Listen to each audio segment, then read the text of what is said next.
So there is a strange dynamic where if someone comes up to you and says, there is nothing to worry about, the first thing you're going to do is start worrying.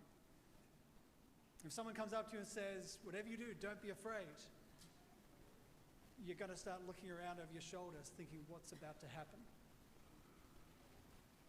And in the same way, if someone comes up and says, do you trust me?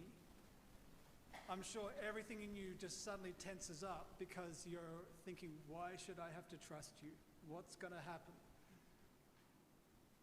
We understand that these ideas are kind of dynamic. Like they're not just static. No one says, do you trust me purely as a theoretical proposition. Trust presumes that something is going to happen where you're going to need to trust. Now, this leads us to the next question. Do you have faith in God? Now, strangely, when we talk about having faith in God or believing in God, we naturally assume that is something static. I can believe in God while sitting within my comfort zone on the couch, not expecting anything to happen. The way we talk about belief or faith has become something purely theoretical or intellectual. But the reality is that when God says, do you believe in me? There's something behind that phrase. It's like someone saying, do you believe in me enough to jump off the top of a burning building that I'm going to catch you? Faith is something active. It's something dynamic. You know, if we're trying to get into the grammar of this, I think we'd have to say that faith is a verb. It's not just a noun. To believe in God means that you are actively stepping out in faith. Now, we see the classic example of this here in today's gospel. The disciples are quite happy believing in Jesus. They're happy to sit back in the comfort and say all sorts of nice things about who he is. You are the Messiah. You are the Son of God. As long as they don't actually have to step out in that faith. And so here you have this moment where they're in the boat, this huge storm breaks upon them, and Jesus appears walking on the water. Now that's hard enough to believe as it is. But when he basically then summons them, Peter basically says, Lord, if it's you, call me out. Could you imagine the other disciples looking at Peter saying, Peter, are you stupid? You don't do that. You call him into the boat and you tell him to stop the storm from raging. And yet Peter is showing us something of what real faith looks like. To be able to say, Lord, call me out into the storm, to believe that you are bigger and more powerful than the storm. Now, the reason why I say that this is astounding is because, sadly, if you look at many Catholics, most Catholics are happy to believe in God until something bad happens. As soon as a storm breaks over their life, they presume if God loved me, he would not allow this storm to happen. So therefore, I'm not quite sure whether I want to believe in God anymore. You see, our whole concept of belief is wrapped up in staying firmly within our comfort zone. I don't want to move. I want God to make my life more comfortable. The reality of what we see in the scriptures, if I can say it really simply, God in the scriptures says, I'm not going to stop the bad things from happening, but I'm going to be with you through the bad things.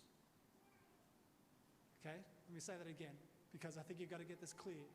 God will not stop bad things from happening, but he will be with you in the midst of the bad things. He allows this storm to break over the boat, to nearly flood the boat and sink them. But he then walks into the midst of that chaos and he says, if you believe me, I'll let you now work a miracle and walk over these stormy waters. That's the essence of faith. You see, whenever we talk about having faith in God, there is a presumption that he is going to take us somewhere outside of our comfort zone. So to be Catholic, to be someone who proclaims to believe in God, to have faith in God, you actually need to have an adventurous spirit. We need to be courageous and expecting that God is going to take us into some crazy places. If your faith is wrapped up in comfort and security, I'm afraid that you're going to be very disappointed with God, because he is constantly going to be pushing you to somewhere different. Now, in this whole idea of faith, what God is trying to do is lead us somewhere different. The natural thing is that we want absolute confirmation that this is going to work out before we step out of the boat. You know, there's been a number of times in my life where I've felt God calling me to something crazy. And I found myself saying, okay, God, can you just give me a sign that this is absolutely going to work out okay? And he'll give me some sort of sign. I'm like, okay, not testing you, but can we have another one just to make sure? You know, can I just get absolute 100% confidence that you are actually going to catch me if I jump right now? The first reading we had is a great example of this. So I need to give you a bit of the backstory. This is the story of the prophet Elijah in the Old Testament. Elijah has been faithful to God. He's this absolute sort of mystic, contemplative, living on this mountain, praying day and night. And all this evil breaks over him. The king of Israel wants to destroy him. There's a whole army coming out to try to kill him. Absolute disaster. And in the midst of this, God says, okay, I want you to now go on a journey into the desert. And there I'll show you what's about to happen. And this is where we now find ourselves, where Elijah is a bit terrified, you know, understandably. He's sitting in this cave and he's praying, but my guess is it was kind of like that very panicked prayer where you're just telling God what God needs to do and not really being able to stop and listen. And in this moment, there is dramatic things happening. The mountains are splitting. There is an earthquake and rocks are breaking. There's a huge wind and a fire. All of this chaos is happening around him. But none of this chaos is actually revealing anything to Elijah. It's only when he finally settles himself down into this place of real stillness and he hears the sound of sheer silence. This deepest whisper in his heart of God just saying, trust me.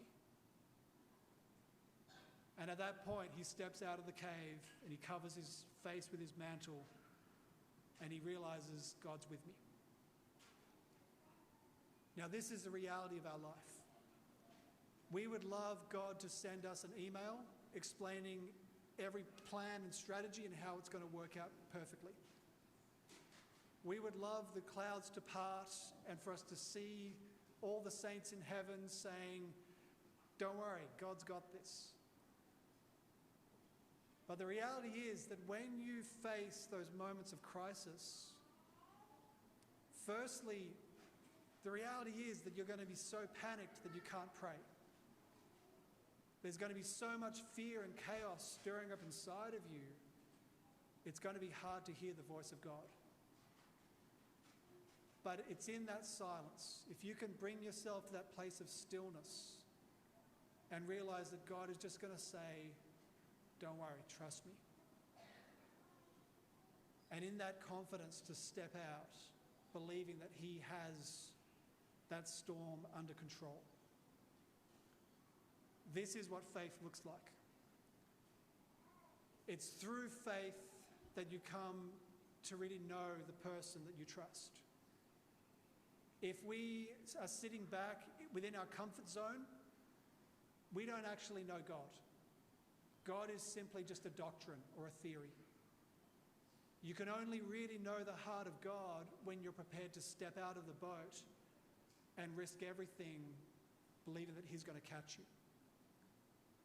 That's the sort of faith we've got to pray for.